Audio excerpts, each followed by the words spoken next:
Hi, everyone. Welcome back to the Unleashing Potentials podcast. Today's special guest is Frances Helena, all the way from the UK. How are you?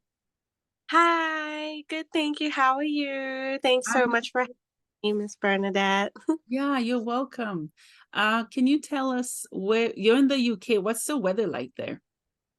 Right now it's stormy. So there's been like a big storm. I'm in the south end of England, so there's been a lot of rain coming from France. So yeah, Oh, it's just wow. pretty much Yeah. stormy, and I think the fence at the back over here went out. So Oh, okay. Okay.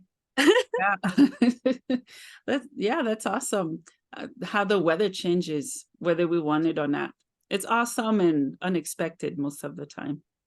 yeah, definitely. I think people can like relate to that wherever they are. So Yeah, yeah, it's yeah. Yeah, so things. friends, yeah, yeah. Can you tell us who you are and what you do? So I'm originally from Australia, Mm. actually. So I've actually just been recently traveling since July. I'm actually also a fashion designer, but I was doing a lot of shows in the US and then ended up in England to do a show, but we postponed that till June next year. And so, yeah, lately, I've just been working on fashion, but I'm also a travel photographer, like do a lot of nature photography, and I also do a lot of like influencing, like working with brands and creating content for them. So yeah, that's pretty much what I do. Hmm. Oh, wow. That sounds like so much fun. That is so cool. Yeah. So let's get to know you a little bit. What was your childhood like? Pardon? What was your childhood like? So I think, well, lately, I guess some of the challenges would have been, it's not always easy to travel just because, you move from place to place and, you don't really have anywhere to settle. So that's probably one of the biggest challenges. And, with COVID, everybody's starting to travel again. So it's been kind of good just to get out of the country and, yeah, have a look around and see what's out there. So, yeah. Yeah. What are some of the countries that you've traveled to? So I've actually lived in Mexico, Malaysia, China, Hong Kong, the Philippines, New Zealand. I'm from Australia. I've lived in China, but I've been to like Japan, Taiwan. I'm obviously now in England, but I live here now. Been to the States. Yeah, that's as far as I can remember, but pretty much been everywhere. So, and was hoping to go to Africa and South America back in 2020, but the pandemic came, so hopefully get there, yeah, maybe next year. So Mhm. Yeah, yeah, that's a lot of that's more countries than I've been to. That's so cool.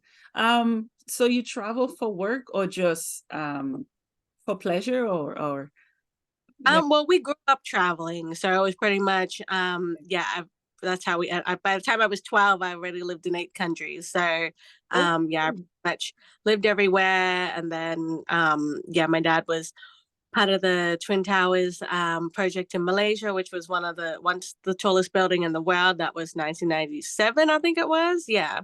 So yeah, and that's pretty much how I ended up traveling. But I've also run a fashion business, and that's pretty much like tied into Mhm. going traveling everywhere and everything like that. So yeah. Oh, that's awesome. What got you into fashion? Is it something you always wanted to do as a little girl?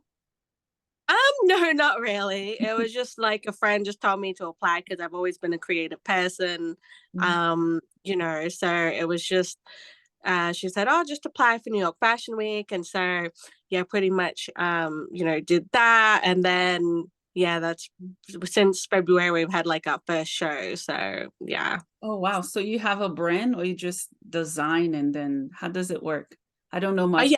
about fashion. Uh, yeah, I have like my own brand, so I have clothes and shoes and things like that. But other than that, I'm also like a travel writer, a travel photographer, published author as well. I've written like a couple of books, not just about like yeah. So I've written books about sexual abuse.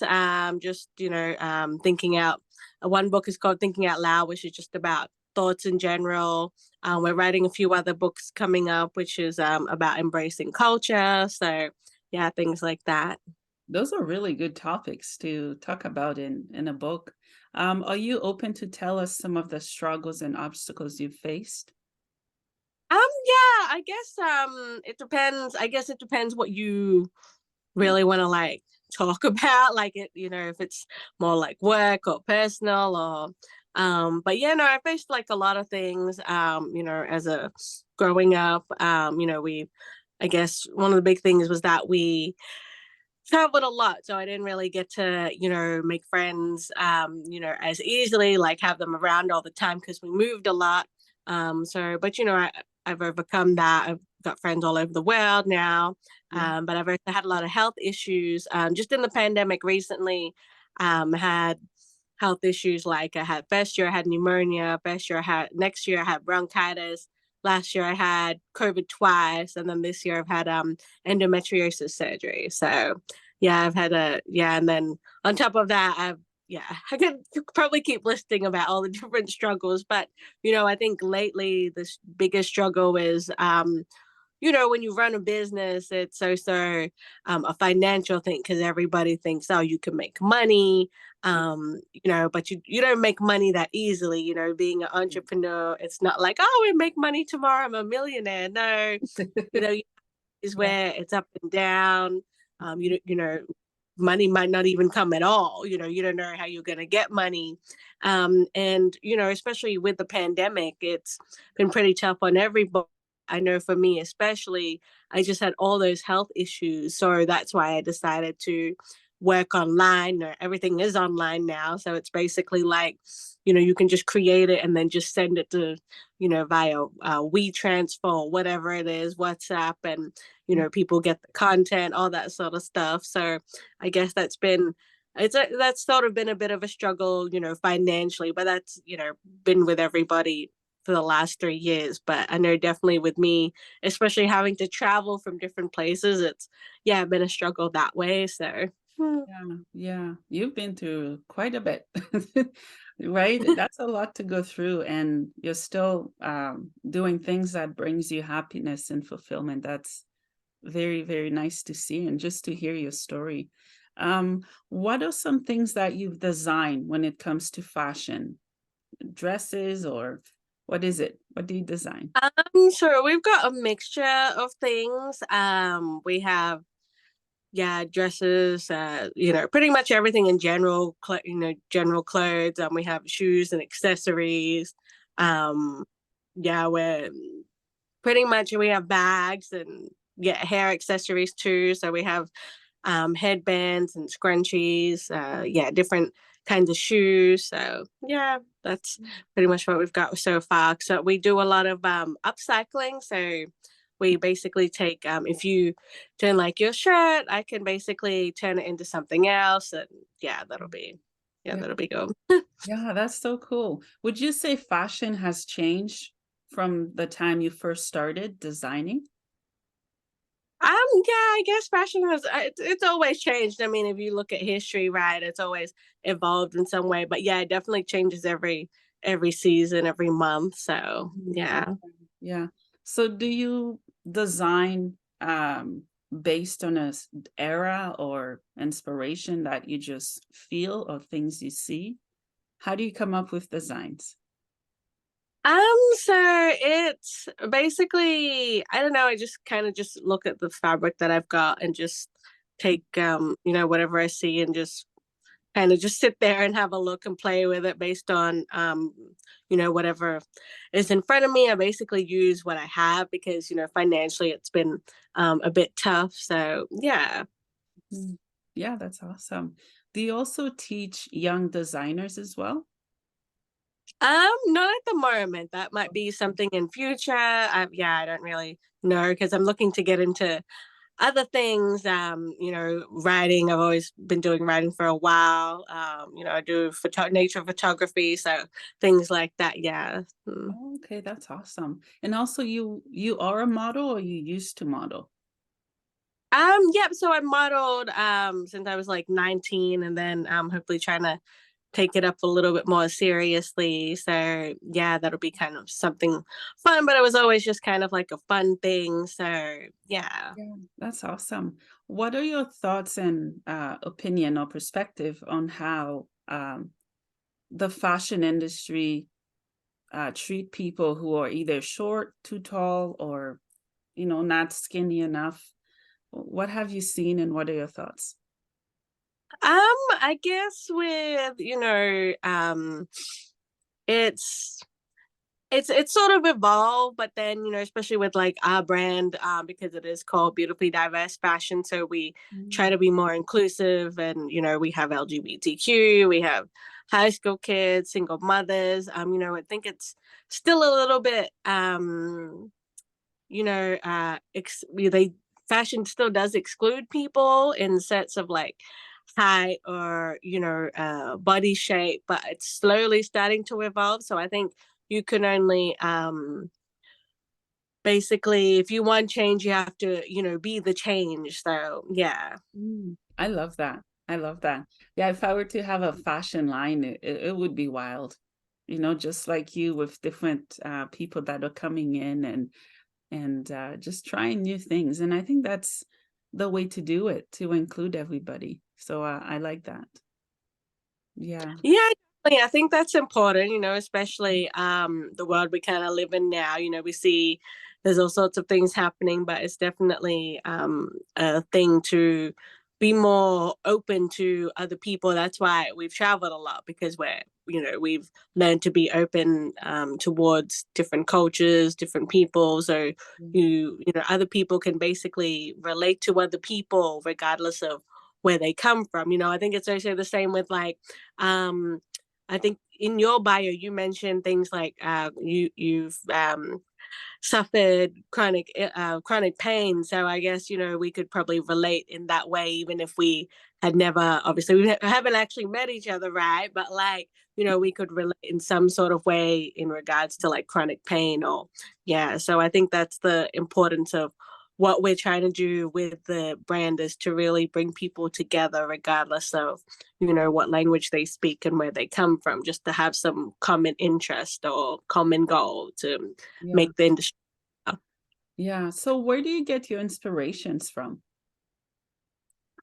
So I think it's basically, as well as, from like my travels and things like that, but I'm always kind of, scrolling through Facebook or social media. So yeah, Mhm. that's pretty much where I get them from. And yeah, have Pinterest. So those sort of apps. Yeah.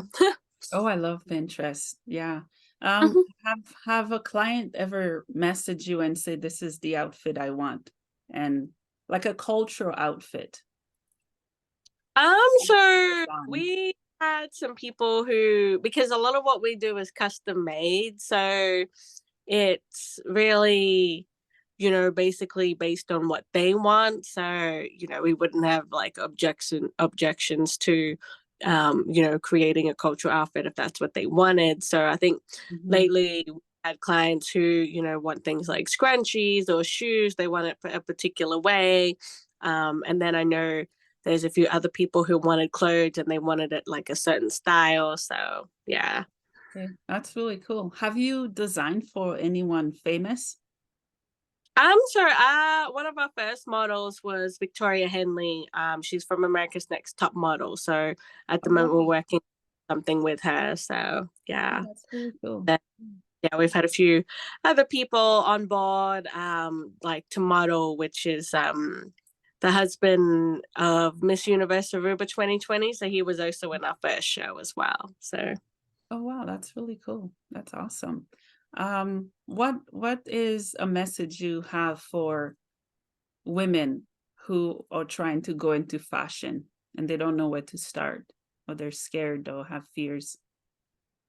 well, we have like a classic example. One of our friends used to study in Australia with us. She's from Ghana, but she had never ever done anything like this at all. And so she basically saw what we were doing. And so she actually flew from Ghana to New York. And so she basically had never walked a runway. And so she actually got voted favorite look by the production company, Runway 7 Fashion. That's who we did our first show with. And, she's also a domestic violence survivor. So I think, anyone in general, whether you're a single mom or not, you can pretty much do anything. And that's why we try to advocate for mothers as well, because, Mhm. sometimes there's that stigma in fashion that mothers are just mothers, but they do so much, not just take care of the house or the kids or the husband or whoever, they pretty much, now they work and everything, people have businesses, but it shouldn't just end there, like just because you are a woman or a mother or whatever it is, you can still have dreams and goals. But I think the biggest thing is to try, like even if you've failed the first time, like just keep going. Like we postponed our first show, which was supposed to be last year in September, but we did the first show this year in February. So, we still kept going, and yeah, I guess that's one of the results and everything. So it's definitely, don't feel, and it's hard to say because sometimes you don't know what people's confidence levels are. But I think now we're seeing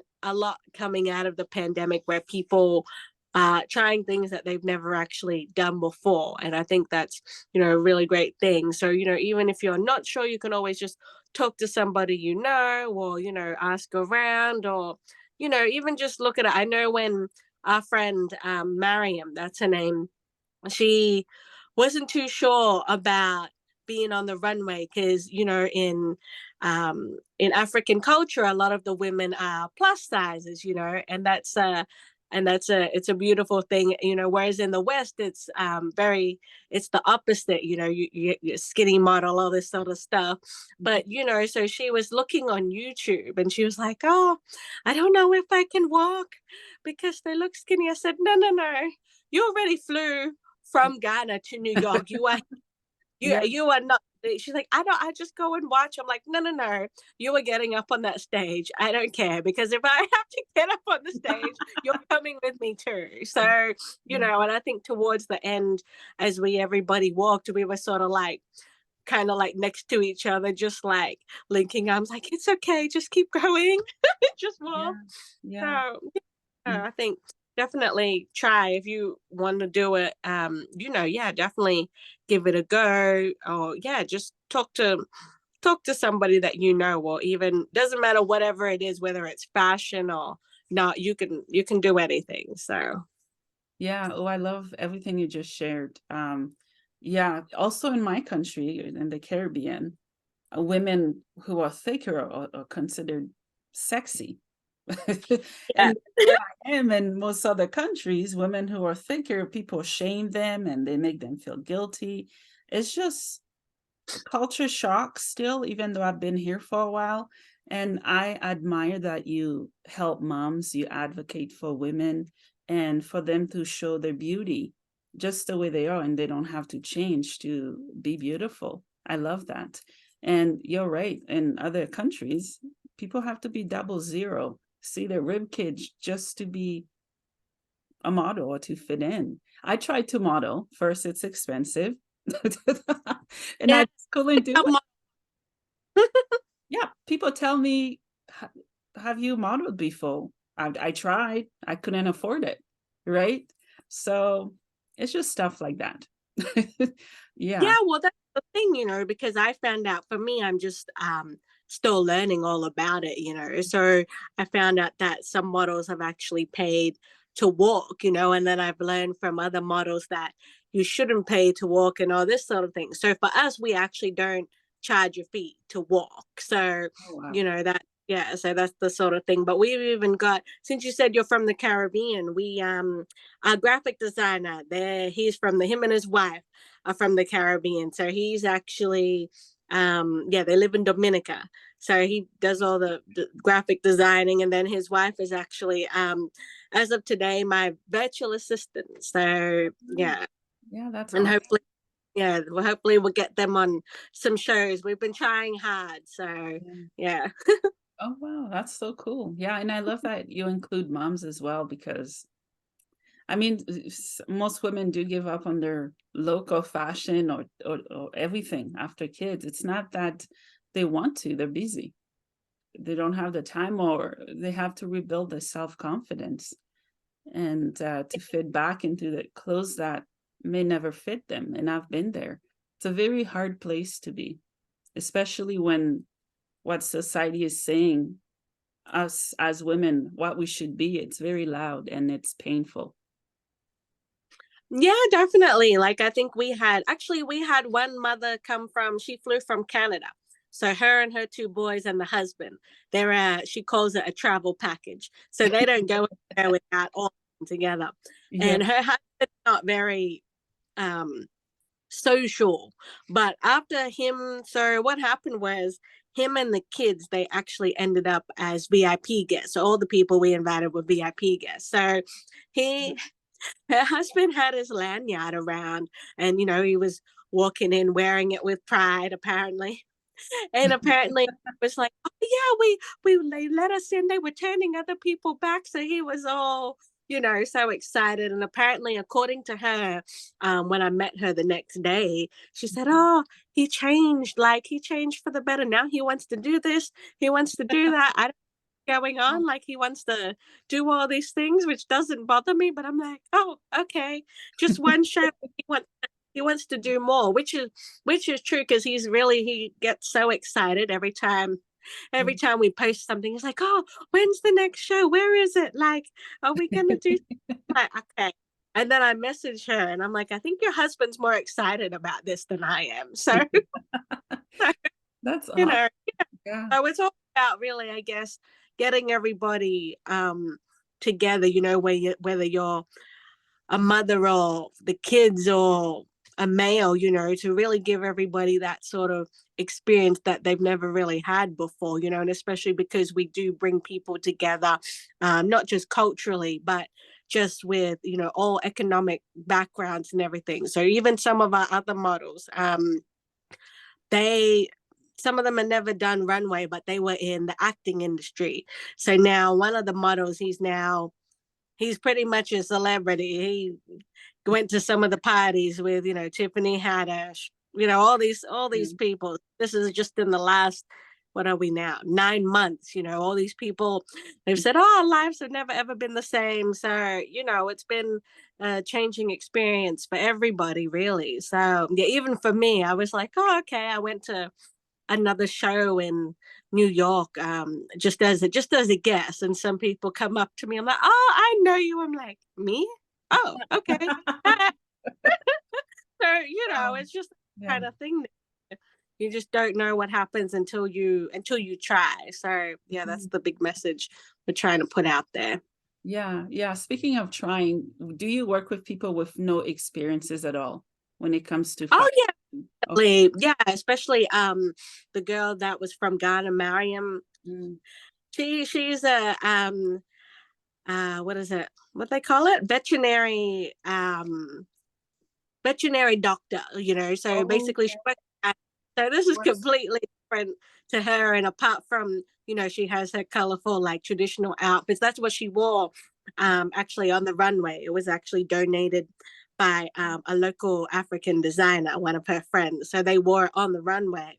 But Mhm. yeah, she had never done anything like this. I mean, I've never done anything like this. I used to be an event planner, but so this is kind of like a step up. And I'm like, I got no idea what's going on. I've never seen this many people. I'm from a small country town. So I was like, oh, okay. And I haven't lived in big cities for a while. So for me, it was just sort of overwhelming. I was like, what's going on? Like, I don't know. And then, Yeah. most of the people that we showcase with have been in the industry maybe 5, 10, 15 years, So for me, just coming from Australia, I did a lot of research into what was happening out there, what was going on. So that's how we've kind of stepped up our game, just to, sort of fit in, but not fit in at the same time, just so I kind of know, I'm sort of a little bit on the same level. But I don't know if there's ever such a thing in fashion as the same level. It's so competitive, the industry.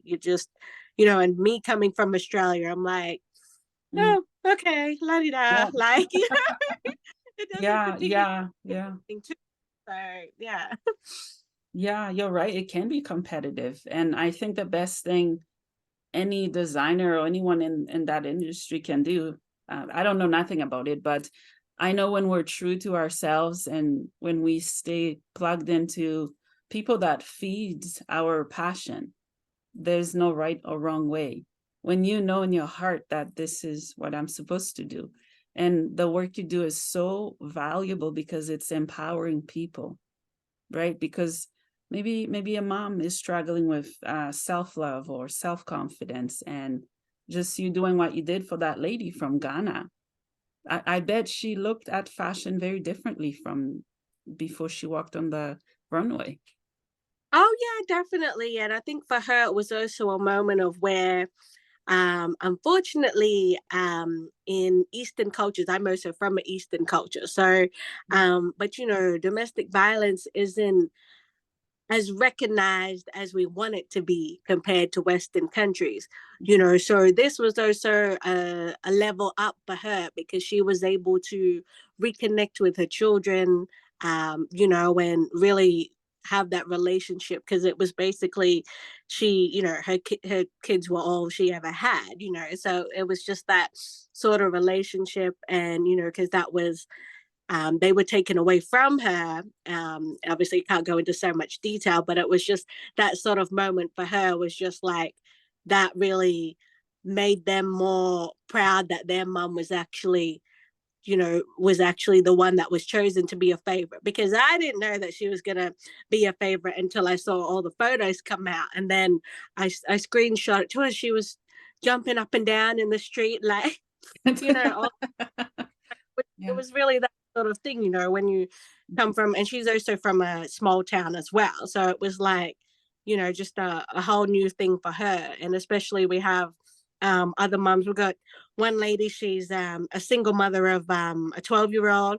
Mhm. She was a published author before this, but she had never ever walked runway at all. But now she's modeling all over the US, doing all this different things. So, you know, it's really, yeah, been a changer. Even one of our other models is LGBTQ, and, you know, in some, even some cultures, you know, LGBTQ is not really um, what do you call it, appreciated the way we appreciate it in Western cultures. So you know, it's just things like that, like we've all learned from one another in that short amount of time. And so every show that we try to do, we try to bring everybody together and try to make them like a real team and a real family. And you know, and it's not easy as well because everybody is from different backgrounds, especially the language barrier. You know, it's just, it is actually really hard work. So Yeah, yeah, definitely. Would you recommend your career to other people and why? well, that's probably a hard question. I think for me personally, I have a love hate relationship. But for me, growing up, my dad had always encouraged me to try different things, try something new. And so for me, it was sort of like, once I do something and I've accomplished it, then I kind of move on, you know, whereas I've seen other people in the industry, they've been going 20 years, 40 years, you know, and that's them, you know. So for me personally, I don't know if I will keep going. I'm just kind of writing it out just because we've done two New York fashion shows. We've been asked for all this sort of stuff, all the big shows. So, you know, I'm still just writing it out and seeing. But I think if anybody, regardless if you've studied fashion or not, like I did go to fashion school, but I didn't finish it. So I actually didn't like it. So this was maybe 10, 12 years ago. I didn't like it at all. Yeah. Just wasn't for me. So then, but I've always been a visual kind of person. So I looked on YouTube and I learned from other people how to sew, that sort of thing. But, you know, definitely if other people want to go into fashion, yeah, definitely give it a go. You know, you don't know until you try, right? I mean, what we've accomplished in 9 months when I first went to New York, I was on the phone to my dad. I was like, I don't want to go. I don't know if this is gonna work. Like, I don't want to go. Like, I was like hysterical. And he was like, you need to get on the plane. Like the plane's gonna leave in a couple of hours. Like, you know. So, you know, Yeah. so I did. I got on, and New York is probably the biggest city I've been in. So it was just like, you know, there was so many people, never seen anything like it. It's nothing like watching the movies. You're like, oh, okay. But when you're in the city itself, it's completely different. Yeah. And you know, so it was just a whole nother thing. And I actually hadn't been to the States since I was a baby. So me going back Oh, to the wow. States now as an adult, it's completely different, you know. So it was just, yeah, different culture. You know, but we've got a lot of Australians that live in New York, so I was able to connect with them. Yeah. But you know, it's still very different itself, you know. But yeah, if you want to go into fashion, go and do it. So, you know, you never know when your life is going to end. So just try everything. So Mhm. yeah. Yes, yeah, I agree, definitely. And to overcome fears. That's what holds us back, I think. Yeah. Yeah. What are some of your favorite colors? I see that you have pink and I have my army sweater on. Oh yeah. Yeah. I like red. Red's always been a Mm, signature color. And then cause just because I live in, you know, when I lived in Australia, it's very tropical and it's very hot. yeah. So, you know, for me going to the opposite, now I'm wearing like long sleeves and everything. So, you know, I definitely I think I do prefer winter fashion more, but I Mhm. don't know. I'm sort of in between. So I'm just like summer fashion can sometimes be hard. There's like, oh, what kind of clothes is this? You know, they have like so many cutout holes and all this sort of stuff. I'm like, okay.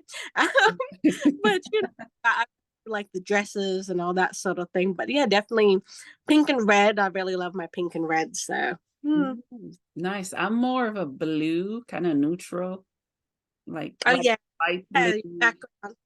Yeah, yeah. Pretty much what you're seeing in the background. Those are my colors. And a little bit of pink or something to pop it out. Yeah.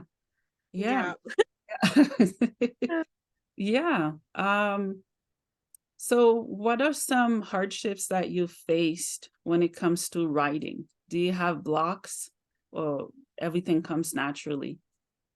Um, yeah, I think with writing, it's really not as easy as people make it out to be. Like you look at all the, you know, most famous people that have made money off it, you know, J.K. Rowling, Jules Verne, all those big people. It's, you know, it takes time to write about something, especially, you know, for me, sometimes I have to write like right there. Like if I have a thought, I have to write it down like right now, you know, otherwise I forget about it. But, you know, it definitely takes time. And I think, you know, what people need to understand is, well, with anything you do really is that making money takes time. Like I can write something, you know, but I might not get paid for it. Or, you know, I can write something and I'm only going to get paid like $50 or something like that, you know. So it takes time to write, but it's also, I think for me, writing was really a more of a release, like just about like my thoughts and feelings, you know, because actually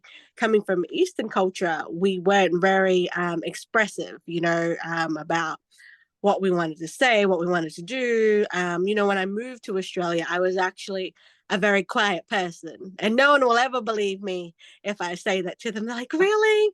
Like no, but I actually was. I was very shy. I didn't really say a lot. You know, it wasn't until I started going to school in Australia, I was actually able to really, I guess, find myself and actually be able to talk to different people and, you know, really find out who I wanted to be and Mhm. really, I guess, express myself, you know, without getting judged for it. Because in Eastern cultures, if you say something, depending on what it is and who it's to, you know, you're gonna get a slap somewhere, you know, depending on Yeah, whereas in Western yeah. culture, they're very, very open as to what you can say, and it's like you can have an opinion, you know. So yeah. Mhm. Yeah, that's good. Um, yeah, I love that you love winter fashion because I agree there's so much you can do with it. Have you designed quite a bit of winter outerwear? Is that what they call it? Fashion clothes? Oh. No, not yet. Maybe soon. I'll have to I'm still kind of working on that. Right now I'm staying Yeah. with some family friends. So Hmm. um settled and everything and eventually move up Hmm. to in London. So yeah, at the Oh, moment it's like yeah, so it's still on my list though. Definitely would like to maybe do something like that in future. So oh, okay, nice. Talk to me more about being a photographer. Why nature? What does it do for you? I love I nature. think yeah, because for me, I was the only child, so and I think also culturally, you couldn't just express. Obviously, this has changed in the last 12 years, right, of my life. So but nature was something that would always just it's peaceful. You just sit there, you look at the birds or the ocean, and just listen to, you know, whatever's out there. So it was just that sort of thing, and it was something I guess I just picked up on or made like a make it just the thing, especially because I travel a lot. I was like, oh, I like this, and take a picture of it, or the sunset, whatever. So it was really more of a feel good, therapeutic type of moment for me, just because it was like, oh, just sit there and just look at stuff and just have no one around you. So, but some of the photos I've taken have been on one's American website called No Now Go Later. So one of our photos from Japan that was up there. And then in Australia we have a whole chain of islands. It's the whole area is called the Great Barrier Reef. Oh, So yeah, and everybody, a lot of international students come over for it because it's just one of the biggest reefs systems in the world, and it's just beautiful out there. But there's a whole chain of islands, and one island we went on is what's it? Daydream Island. So ooh. went there. Then one of the photos, I think I took a sunset photo, but that ended up on their Instagram page. So it was just, Oh, and that's all taking time, because yeah. years ago we didn't have any apps, so it was more like you had to talk to Yeah. people. You had to go sit outside and look at Yeah. something. You read a book. So Yeah. it was that sort of thing. But yeah, no, photography has always just been, eventually might like to make money off it, but yeah, it's definitely just been a thing that I like to do, especially with traveling. People sometimes have a little bit of a stigma about, oh, I don't want to go here because of whatever it may be. But for me, I take the pictures and I actually show people, oh, this is what's in this country and all that. So, that sort of changes their mind a little bit. Yeah. Mhm. Oh, I love that. It's like you're taking people who see your photograph to the country you're at, right? You're taking them Yeah. with you. Yeah. Yeah, I love. Yeah. Yeah, especially, because a lot of people they go to and then of course there's nothing wrong with it. People go to Phuket or Bali or, but for Yeah. me, I've always been a local traveler. Like I don't, I'm actually staying at my friends' houses and Mhm. actually go with them somewhere, things like that. So it's stuff that you can't see in the travel book in the agency. You actually have to go with people. And I think that's always been the thing because I've lived and traveled all over the world. I've been able to connect with people from different backgrounds. So, I can form that bond with them. And then, that sort of opens up a deeper relationship. And they're like, oh, come to my house. Or, like I went to Thailand for a friend's wedding Mhm. back in 2018. So where we went, nobody speaks any English at all. Only the young people that go to university or Yeah. maybe the kids. But majority of the older population, no, they don't speak any English. The kids were trans and all this sort Yeah. of stuff. Yeah. So it's things like that. And sometimes you don't even really need the language itself because you can just, I know when we lived in China we just pointed at stuff. That was nothing. Where we live is where we live was right in the middle of China near Mongolia. Mhm. So it was just like you just point to stuff and people, there's always a way to like connect with people. So yeah, that's pretty much how Mhm. we ended up traveling and connecting with different people. Mhm. Mhm. Do you ever get culture shock? Um, what? I went to America. I think I was in culture shock because it's not like the movies, people Yeah. people loud, people, they're open, all this sort of stuff. It's actually the opposite when you go there, because it's not, when I'm being an Australian, we're the opposite of American culture. So maybe Yeah. it's almost seen as offensive. I don't know.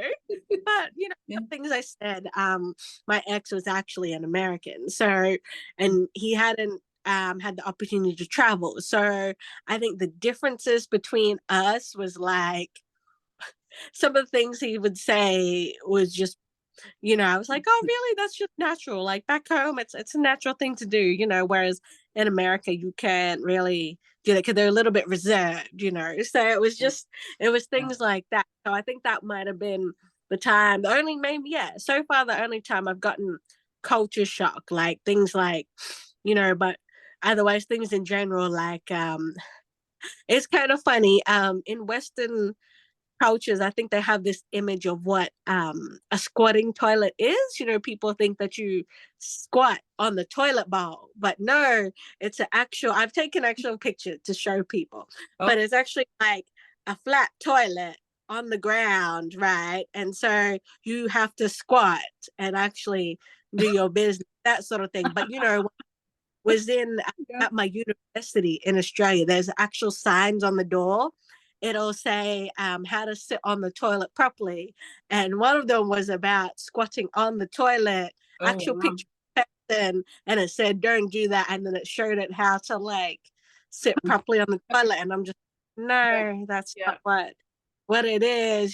So but I don't think a lot of things don't really shock me. I mean, like we um lived in parts of the world where that people don't have hot running water. You have to boil it on the actual stove and everything like that, if you want hot water.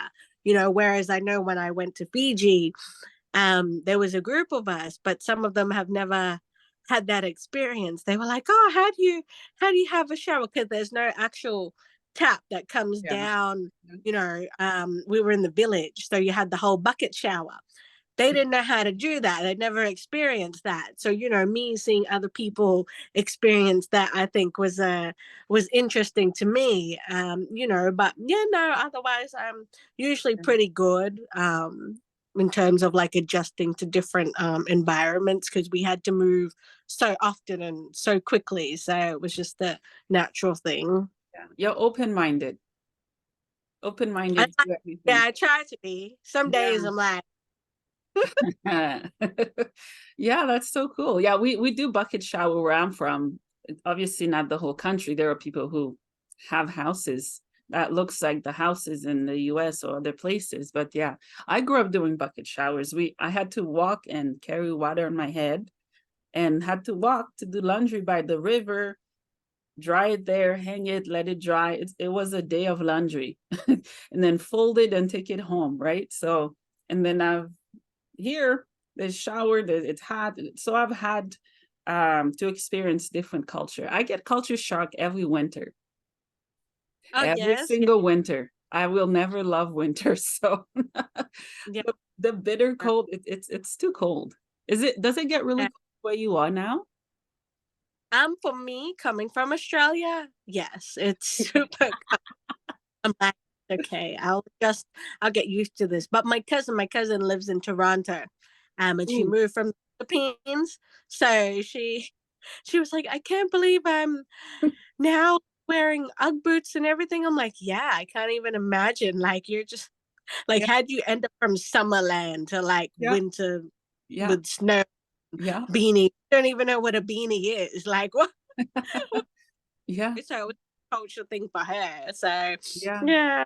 Yeah, it's a struggle. Me too. Like every winter, every season is shocking, but fall and winter is the hardest one for me.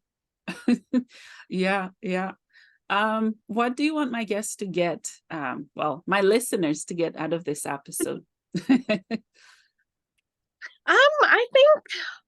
think the biggest thing is don't put yourself into one box. A lot of the time, especially culturally, and obviously there's nothing wrong with that, but if you really want to explore life and really enjoy it, try different things. Don't just be in that one little box. Just, even if it doesn't work the first time, just try it again. Like even for me, for things with like writing, or, it took me a while to even get my first paid writing thing, and that was only like 150. So, at least it was something. But, I think a lot of the time, sometimes culturally, that can stop us and be like, oh, but we've been told we should do this, and that's fine. That's just a generational thing that's just been passed down. That's something you just can't change. But we as the younger generation now have the opportunity to really showcase who we want to be and what we can be and what we hope to be. We can pretty much have the chance to try and do anything. So it's just really about trying something, and then you just keep going. But yeah, I think life, especially because life is precious. I've lost a lot of friends who were maybe a couple years older than me to cancer. They passed away last year. So it was just things, things like that. You just never know when, life is going to end, for yourself. So definitely try everything in this life, whether it's crazy things like bungee jumping. When I went bungee jumping in New Zealand, I sent a picture to my mom, and my mom's, she's a old school Asian lady. So she was like, "What is this? Why don't you have helmet? Where's your helmet?" Yeah, Like, yeah. helmet? They don't give you helmet. Like, oh, you're stupid. Like, why you don't have helmet? Just things like that. But I don't think I'd do bungee jumping again. No, I think once was enough. So I wouldn't do it. Nope. Nope. I went scuba diving. I don't know why I did that. I can't swim, so I had help. And then I yeah, looked down, I see lots of fish. I said, I'm gonna die today. yeah, definitely Yeah. it, because you just don't know what's down there. Or I had that issue. I think I went snorkeling and I didn't, because for me I have to wear glasses or contacts. So there was something in the water. It was coming towards me. I didn't know what it was. So I swam quickly back to the boat. It's one of the divers that were diving down there. I'm like, ah, okay. So yeah, it's definitely, I feel you when it Yeah. comes to, I'm not a water creature. I don't like water. I need it, but I don't like it. I don't like deep water. Yeah. yeah. Yeah. Two questions for you as we wrap up. The first one is, what is the meaning of life for you? I think the meaning of life is to really explore, not just who you are, but explore the world around you, even the journey we've been having in the US. A lot of people, they don't travel because everything is there in their suburb. You don't need to go far to get it.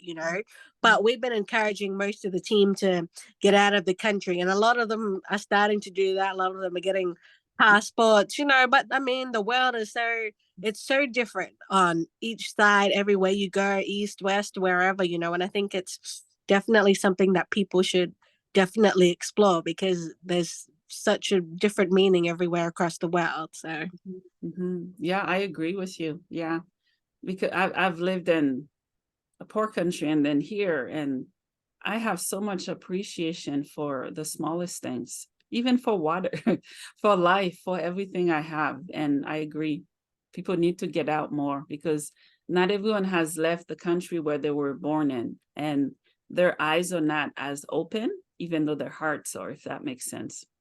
Yeah, yeah, yeah. yeah. Hmm. Yeah. Yeah. So my last question for you is, where can my listeners find you and support your work and check out what you're up to? So we've got Instagram, so it's just basically Frances Helena, and that's Mm. like the country France with an S on the end. France. Yeah, Yeah. then Helena, which is Helena. So I'm on Facebook or Instagram, and then the fashion brand is Beautifully Diverse Fashion. So that's on Facebook and Instagram. I think we're also on LinkedIn, on Twitter. Most of the accounts are all kind of linked to each other because now there's this system where it's all linked to one another. So if you don't find that one, there'll be some other one that's there because most of my accounts Yeah. say Yeah. Helena. Yeah. Well, that's awesome. Well, Frances Helena, I love that name. Thank you so much. It's too late to change my name. So thank you. Thank you so much for your time. Thank you for empowering people from all cultures and all over the world and for celebrating diversity. We need more of that. So thank you. No worries. Thank you so much, Bernadette. You're welcome. Bye.